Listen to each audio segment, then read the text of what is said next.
जय हिंद साथियों, कैसे हैं आप लोग। आशा करते हैं मस्त होंगे। तो चलिए आज हम आप लोगों के बीच में साइंस का जबरदस्त प्रैक्टिस सेट लेकर उपस्थित हो चुके हैं। आप लोगों के बीच में हमारा 3 4 या 5 सेट चला गया है, जिस पर आप लोगों ने बहुत अच्छा से रिएक्शन दिए थे। उसके लिए आपको तहे दिल से शुक्रिया अदा करते हैं। चलिए, यदि यह सेट हमारा आप लोग पढ़ लीजिएगा, परीक्षा में जाने से पहले एक बार इससे अध्ययन कर लीजिएगा, तब परीक्षा में आप लोगों को इतना तो जरूर कह सकते हैं कि बहुत ज्यादा हेल्प मिलने वाला है।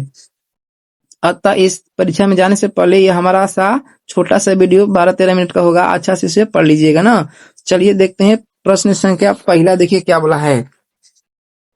देखिए पहला क्या बोला इसमें, कार्य और ऊर्जा का ऐसी मात्रा क्या है। कार्य और ऊर्जा का ऐसी मात्रा क्या है। ठीक लगाए आप लोग, जूल है कि न्यूटन है कि वाट है कि पास्कल है। तो कार्य और ऊर्जा का ऐसी मात्रा क्या होता है साथियों। तो कार्य और ऊर्जा का ऐसी मात्रा होता है जूल होता है। ऑप्शन ए सही हो जाएगा। चलिए देखते हैं प्रश्न संख्या 2। देखिए इसमें क्या बोला है, अनुवांशिकी का जनक किसे कहा जाता है। अनुवांशिकी का जनक किसे कहा जाता है, ठीक लगाएं आप लोग। अनुवांशिकी का जनक किसे कहा जाता है। चार्ल्स डार्विन को कहा जाता है कि ग्रेगर मेंडल को कहा जाता है कि अरस्तु कहा जाता है, लेमार्क को कहा जाता है। किसको कहा जाता है साथी। तो देखिए दोस्तों, अनुवांशिका का जनक कहा जाता है ग्रेगर मेंडल को कहा जाता है। किसको कहा जाता है, मेंडल को। अनुवांशिका का जनक किस होता है, मेंडल को कहा जाता है। यही मटर के पौधे पर अपना परीक्षण किए थे। चलिए देखते हैं प्रश्न संख्या 3। देखिए 3 में क्या बोला है कि भविष्य का ईंधन किसे कहा जाता है। भविष्य का ईंधन कहा जाता है इथेनॉल को कि मीथेन को कि एलपीजी को। किसे कहा जाता है भविष्य का ईंधन। चलिए टिक लगाइए। भविष्य का ईंधन कहने का मतलब है ना कि आने वाले समय में इनमें से कौन सा पदार्थ का उपयोग करके दहन किया जा सकता है, मतलब खाना बनाया जा सकता है, तरह तरह का इसका प्रयोग किया जा सकता है। तो चलिए इस प्रश्न का सटीक आंसर हो जाएगा ऑप्शन बी, यानी हाइड्रोजन को कहा जाता है भविष्य का ईंधन कहा जाता है। हाइड्रोजन को ही कहा जाता है भविष्य का ईंधन। चलिए देखते हैं प्रश्न संख्या 4। देखिए इसमें क्या बोला है कि वाहनों के पीछे का दृश्य देखने के लिए किस दर्पण का प्रयोग करते हैं। वाहन जो गाड़ी होता है ना, 4 चक्का चाहे कोई भी, उसको पीछे देखने के लिए देखिएगा ड्राइवर के बगल में एक दर्पण लगा रहता है। वहीं पूछा है कि कौन सा दर्पण होता है। टिक लगाएं आप लोग। अवतल होता है कि उत्तल होता है कि बेलनाकार होता है कि समतल होता है। तो इस प्रश्न का सटीक आंसर क्या हो जाएगा। इस प्रश्न का सटीक आंसर हो जाएगा ऑप्शन बी हो जाएगा, यानी उत्तल दर्पण का प्रयोग किया जाता है साइड मिरर के रूप में देखने के लिए ना। चलिए बी पर टिक लगा दिया जाए। आइए देखते हैं प्रश्न संख्या 5। देखिए इसमें क्या बोला है, सिरके में मुख्य रूप से कौन सा अम्ल पाया जाता है। सिरका जिसको बोलते हैं वाइनेगर बोलते हैं ना। चलिए सिरका में कौन सा अम्ल पाया जाता है, टिक लगाइए। फार्मिक अम्ल, साइट्रिक अम्ल, एसिटिक अम्ल कि मौलिक अम्ल। चलिए टिक लगाइए। प्रश्न का इस 5 संख्या प्रश्न का सटीक आंसर हो जाएगा ऑप्शन बी हो जाएगा, यानी सिरका में एसिटिक अम्ल पाया जाता है ना, बी हो जाएगा। फार्मिक अम्ल पाया जाता है चींटी में और बिच्छू को डंक में पाया जाता है। मैलिक अम्ल पाया जाता है ना। चलिए मैलिक अम्ल पाया जाता है सेव में। साइट्रिक अम्ल पाया जाता है खट्टे पदार्थों में। चलिए आइए देखते हैं प्रश्न संख्या 6 देखते हैं। देखिए इसमें क्या बोला है कि शुद्ध जल का पीएच मान कितना होता है। शुद्ध जल का पीएच मान कितना होता है, टिक लगाएं आप लोग। टिक लगाएं आप लोग कि शुद्ध जल का पीएच मान कितना होता है। 7 होता है, 6 होता है कि 8 होता है कि 5 होता है, यानी 5.5 होता है। टिक लगाएं आप लोग। तो शुद्ध जल का पीएच मान, शुद्ध जल का पीएच मान होता है 7। कितना होता है शुद्ध जल का पीएच मान, 7 होता है। ऑप्शन बी सही हो जाएगा ना। चलिए आइए देखते हैं प्रश्न संख्या 7। देखिए इसमें क्या बोला है कि रेबीज के टीके की खोज किसने की थी। रेबीज होता है कुत्ते की काटने से बीमारी होती है रेबीज, जिसको हाइड्रोफोबिया भी बोलते हैं। इस इंजेक्शन का यानी कि जो उसका वायरस होता है ना रेबीज, उसको खोज किसने किया था। तो टिक लगाइए आप लोग। चलिए एडवर्ड जेनर किए थे कि अलेक्जेंडर फ्लेमिंग किए थे कि रॉबर्ट कोच किए थे या लुई पास्चर। चलिए तो इस प्रश्न का सटीक आंसर हो जाएगा ऑप्शन बी हो जाएगा। कौन खोज किए थे? लुई पास्चर 1875 ईस्वी में खोज किए थे ना। कब किए थे? 1875 ईस्वी में खोज किए थे इसका। 1875 में लुई पास्चर जी ना रेबीज के टीके का खोज किए थे। चलिए देखते हैं प्रश्न संख्या 7 8 देखते हैं। चलिए इसमें देखिए क्या बोला है। बिजली के बल्ब का फिलामेंट किस तंतु का बना होता है? वहीं जो बल्ब होता है ना उसके अंदर होता है ना इससे पातर पातर तार होता है। वहीं पूछा है कि किस तरह का बना होता है, नाइक्रोम के, कि तांबा के, कि लोहा के, कि टंगस्टन के। तब बिजली के बल्ब में फिलामेंट जो बना होता है वो बनता है टंगस्टन का बना होता है। किसका बना होता है? टंगस्टन का। तो ऑप्शन कितना सही हो जाएगा? ऑप्शन सही हो जाएगा, ऑप्शन बी हो जाएगा ना। चलिए देखते हैं प्रश्न संख्या 9। देखिए इसमें क्या बोला है कि एलपीजी गैस सिलेंडरों में मुख्य रूप से कौन सी गैस होती है? वही एलपीजी जिसके माध्यम से हम लोग खाना बनाते हैं, सिलेंडर में भरकर खाना बनता है ना एलपीजी, वही पूछा है ना कि उसमें कौन कौन सा गैस का मिश्रण होता है? मीथेन और इथेन, हाइड्रोजन और हीलियम, ऑक्सीजन और नाइट्रोजन, कि प्रोपेन और ब्यूटेन। तो चलिए इस प्रश्न का सटीक आंसर हो जाएगा ऑप्शन बी हो जाएगा, यानी प्रोपेन और ब्यूटेन का मिश्रण होता है एलपीजी गैस। ऑप्शन बी सही हो जाएगा। चलिए देखते हैं प्रश्न संख्या 10 देखते हैं। देखिए इसमें क्या बोला है कि मानव शरीर में इंसुलिन का निर्माण कहाँ होता है? इंसुलिन, चलिए टिक लगाइए, यकृत में होता है, प्लीहा में होता है, कि पीयूष ग्रंथि में होता है, कि अग्नाशय में होता है? तो मानव शरीर में इंसुलिन का निर्माण होता है अग्नाशय में। कहाँ होता है? अग्नाशय में। ऑप्शन बी सही हो जाएगा इस प्रश्न का। चलिए देखते हैं प्रश्न संख्या 11। देखिए इसमें क्या बोला है। पीतल किन दो धातुओं का मिश्रण है? पीतल पीतल किन दो धातुओं का मिश्रण है? तांबा और जस्ता, कि बी में दिया है तांबा और टीन, सी में दिया है कि लोहा निकेल, और डी में दिया है तांबा और एल्युमिनियम। तो तांबा जो होता है ना, तांबा यानी पीतल जो होता है तांबा और जस्ता का मिश्रण होता है। ऑप्शन ए सही हो जाएगा ना। ऑप्शन कौन सा सही हो जाएगा? ऑप्शन ए सही हो जाएगा।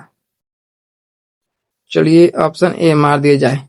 चलिए आइए देखते हैं प्रश्न संख्या 12। देखिए इसमें क्या बोला है। किस विटामिन की कमी के कारण रतौंधी रोग होता है?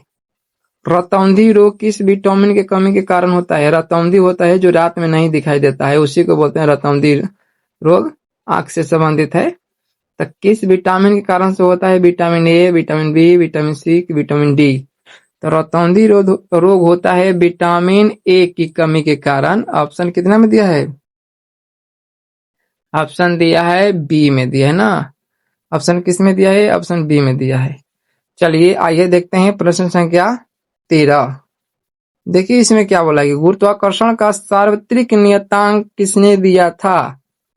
गुरुत्वाकर्षण का सार्वत्रिक नियतांक किसने दिया था? चलिए टिक लगाएं आप लोग। किसने? चलिए टिक लगाइए कि गुरुत्वाकर्षण का नियतांक किसने दिया था? तो इस प्रश्न का सटीक आंसर हो जाएगा ऑप्शन बी हो जाएगा। आइजैक न्यूटन साहब ने दिए थे, जो अंग्रेज वैज्ञानिक थे, इन्होंने दिए थे गुरुत्वाकर्षण सार्वजनिक नियतांक ना। चलिए देखते हैं प्रश्न संख्या 14। देखिए इसमें क्या बोला है कि चूने के पानी का रासायनिक सूत्र क्या होता है? टिक लगाइए। दिया है CaCO3, CaO, CCl2, CaOH को होल ट्वाइस। चलिए तो चूने का पानी का सही फॉर्मूला होता है, रासायनिक सूत्र होता है, क्या होता है? क्या होता है जी? चलिए इस प्रश्न का सटीक आंसर हो जाएगा ऑप्शन बी हो जाएगा। CaOH का यानी कैल्शियम हाइड्रॉक्स ऑक्साइड बोलते हैं इसको, भकड़ा चूना भी बोलते हैं ना। चलिए प्रश्न संख्या देखते हैं 15। देखिए इसमें क्या बोला है कि मानव मस्तिष्क का सबसे बड़ा भाग कौन सा है? अनुमस्तिष्क, प्रमस्तिष्क, मेडुला, या पोन्स?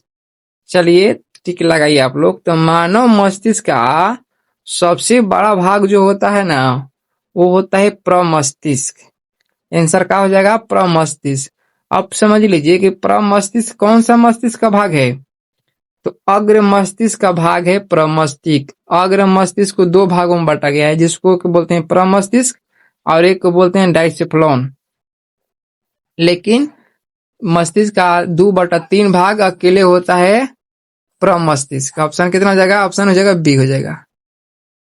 कितना हो जाएगा? ऑप्शन बी हो जाएगा ना। चलिए आइए देखते हैं प्रश्न संख्या 16। देखिए इसमें क्या बोला है कि एक्सरे एक्स किरण की खोज किसने किए थे? एक्स किरण की खोज कौन वैज्ञानिक किए थे, वही पूछा है हम लोगों से।